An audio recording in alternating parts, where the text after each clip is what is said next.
Okay, so let's talk about linear discriminant analysis. Basically, so LDA is a classification technique. I am assuming that people are familiar with what classification is.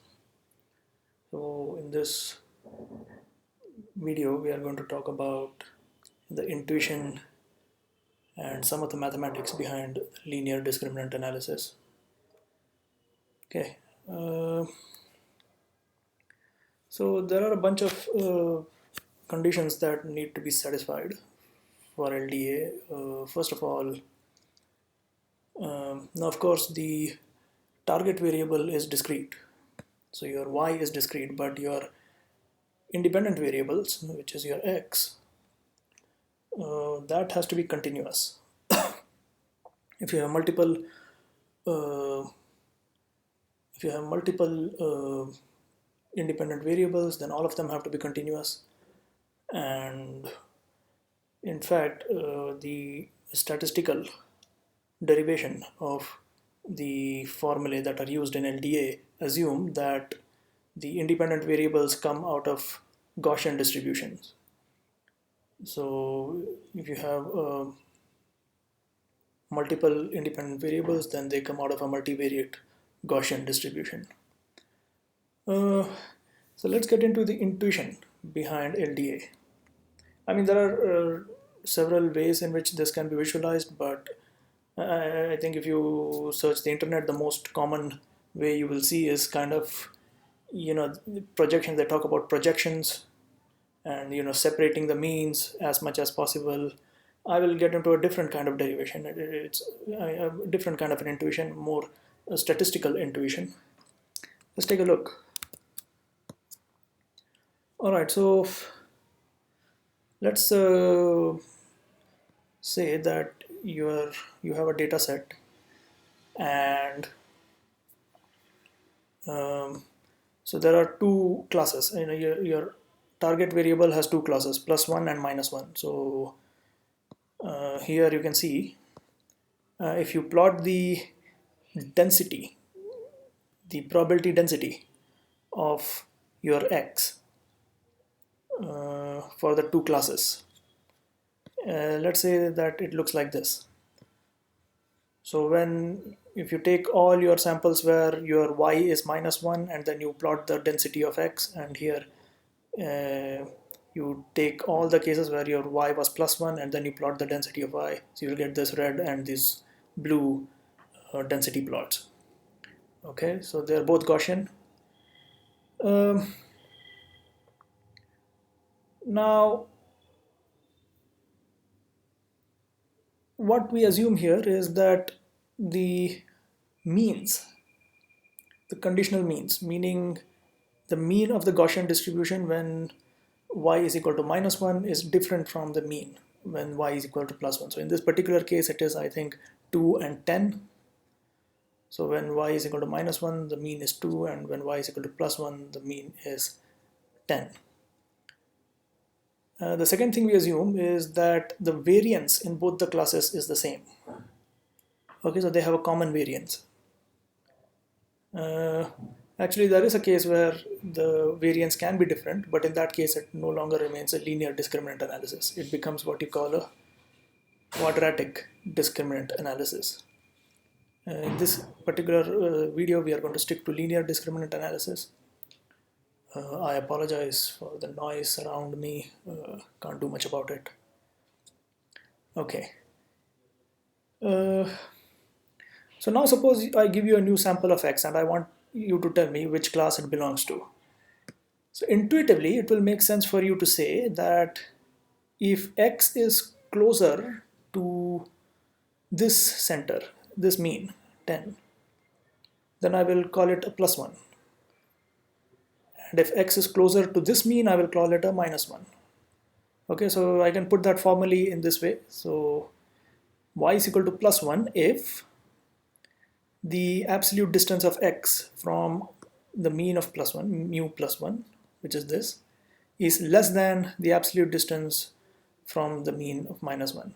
Okay, and then If you go further, I'll just normalize it by the variance is same in both classes, so I'll just divide it by the common variance, standard deviation, which is sigma, and this relationship is still maintained because sigma is positive. And if I square both sides, this inequality is still maintained, right? So I'll just square this, so I get this. Okay, so what I'll do is I'll just expand these on both sides. So I'll expand these expressions. If you look carefully, I'll get this, right? So I just get a minus b whole square is basically a square plus b square minus 2ab. Okay, now what I'll do is I'll just, so you can see that this xi square by sigma square is common on both sides, so I'll just cancel them. It's a positive number, so I can't do that. So then I'll just take all the x terms together. So I get this and all the y term and all the non-x, I mean the terms that don't contain x are here. Right, so I'll just bring everything on this side, and on this side I get 0. Right, and then I'll just I'll just multiply the whole thing by minus sign, which means this equality changes. I mean, this inequality sign changes. So you can see it is of a certain form, like this. So this is the condition. So if this condition is satisfied, then I can say that I'll classify this x as a +1. All right. Now, if you look carefully, this is of a certain form. It is of the form bx plus c is greater than 0, where b is this and c is this. Right? And what kind of equation is it? So bx plus c is a linear equation. So that's where the name linear comes from. Right, so this is basically the condition for classification. So there is one assumption that I made here, which is that both classes are equally likely. So there's a prior p of y equals +1 is equal to p of y equal to -1, which is equal to 0.5. The unconditional, the marginal probability of y's. In real case, that may not be the case. I mean, like the probabilities can be unequal, right? So this relationship only holds true if you assume that both the the unconditional probability of some value belonging to y is equal to the value belonging to -1, which is 0.5 each. Okay, so let's look at the general case. So this is the formula for your classifier. Right, so if you are asked to give one function which can give you the output of the linear discriminant analysis, here it is. So your y equals some function of x, and that function is nothing but the sine of b transpose x plus c. So if we take the general case of multivariate x, I mean if you have more than one x, so this is what it looks like, and this sigma is basically the variance covariance matrix. So this is very similar to this. Right, so in the multivariate case, this is what happens. Right, so what it says is that if b transpose x plus c is greater than 0, then the sign will return +1. If it is less than 0, the sign returns -1. So you classify it that way. So that's what this expression means. Now you have an extra term here in c, right? And this has come because of the unequal probability. So if p is the probability that the unconditional probability that any sample belongs to class +1, then 1 minus p becomes the probability that it belongs to -1, and this natural log term has come because the p may be unequal. If it is 0.5, then this whole term becomes 0, which was the case over here when we were trying to learn the intuition. Right now, so as a data scientist, your job will be to calculate the values of b and c from the given data, And to calculate that, you use something called the maximum likelihood estimation. And if you use that, and if you derive the values, you will get these expressions for mu plus 1, mu minus 1, p, and sigma. So here what it says is, to get the center, to get the mean for the class plus 1, what you do is you take all the values of x from the data where the class label is plus 1, and you take the average of that. The same way you do for the class minus 1. To get the estimate of this probability, the unconditional probability, what you do is you just take the number of samples where the label is plus 1 and then divide it by the total number of samples. And this is the formula for the variance covariance matrix, right? And this is your entire linear discriminant analysis. So what you do is, from the data you compute these values, plug it in here to get b and c, then plug that b and c here. When you get a new value of x, you just apply this formula and you get the label y. Okay, so we are going to see an implementation of this in R.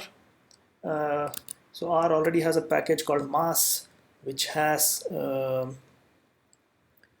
LDA model. So it is inbuilt. So for this example, I'll just use this package called MBT norm, and I'll use this to create two independent variables, so x1 and x2, and they will belong to this. So I will use this variance covariance matrix, so where each of them have a variance of 1.5 and a covariance of 0.3, and I'll use that to generate a multivariate distribution. And for the class plus 1, I'll give the mean as 6,6, and for the class minus 1, I'll give a mean of 2,2. So I'll generate 400 samples of class plus 1 and 400 samples of class minus 1. And here I'm generating the independent variable. So let's just go ahead and do this.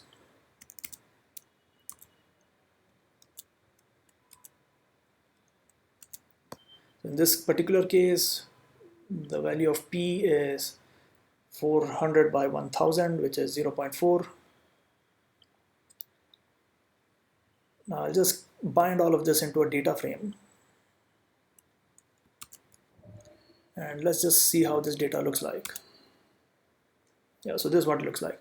So here you have the blue samples from class plus 1 and the red samples from class minus 1, and as you can see, there is some overlap. I mean, some of these samples are going into this and some of them are going into this, and this is because of the variance.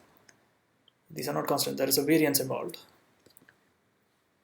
And this is basically your data set, your y equals plus 1 and minus 1. And what I'll do is so this is how you apply the LDA model. So this LDA comes from the package mass. So you just say y as a function of x1 plus x2, build an LDA model on this, and you provide this data set as the data to train on. So it has been trained. Now let's look at what this LDA model contains. So there is something called the prior probabilities, and these are nothing but the unconditional probabilities that I was talking about, or the marginal probabilities of y.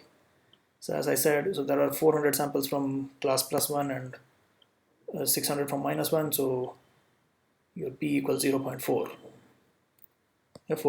400 by 1000. And it returns the class means. So for the group, which is, the class minus 1, the mean is 1.9 and 2.0, and this is very close to the means that I had provided in the random sample, right, 2 and 2. And for the class plus 1, the means are 6 and 6.07 and 6.02, very close to the means that I had provided in the random sample. So the model works. I mean, it's learning the class means properly. And these coefficients, these are the b values. So we have b here. These are coefficients of x1 and x2. So you will have two values here. So this is what it has learned. And if you want to predict, so if you want to see what class the LDA predicts, give the same train data back to the same model to predict the target variable, and let's see what it does with the predictions. Okay, so if you just say predict, provide the model, I'm giving the new data as the old data set so that it will predict on the same data that it was trained on. We will see how it has classified the trained data.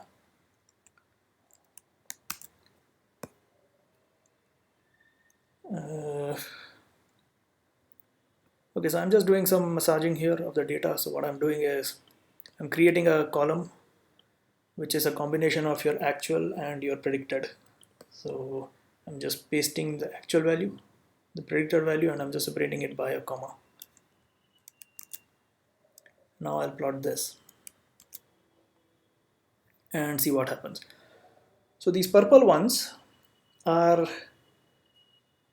from the class +1, and the LDA model also predicts them as +1, so they were classified correctly, right? And so are these red ones. They are also classified correctly. They are all from class -1, and the LDA model also says that they're predicted as -1. These green ones are actually from the class -1, but they've been predicted as +1, and that's because they are closer to the center of the class +1 that was learned here. So their distance, so they are misclassified.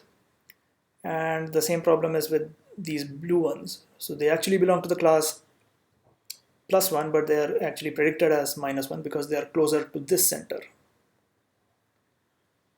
Right, so misclassification happened because of this, the spread, the variance. If the variance was very small, then these classes would be perfectly separable and you will get a perfect prediction from the model. But because of the noise, which is the variance, you get some misclassification. So I hope this gives you some statistical intuition of linear discriminant analysis. That's all I have for this video. See you next time.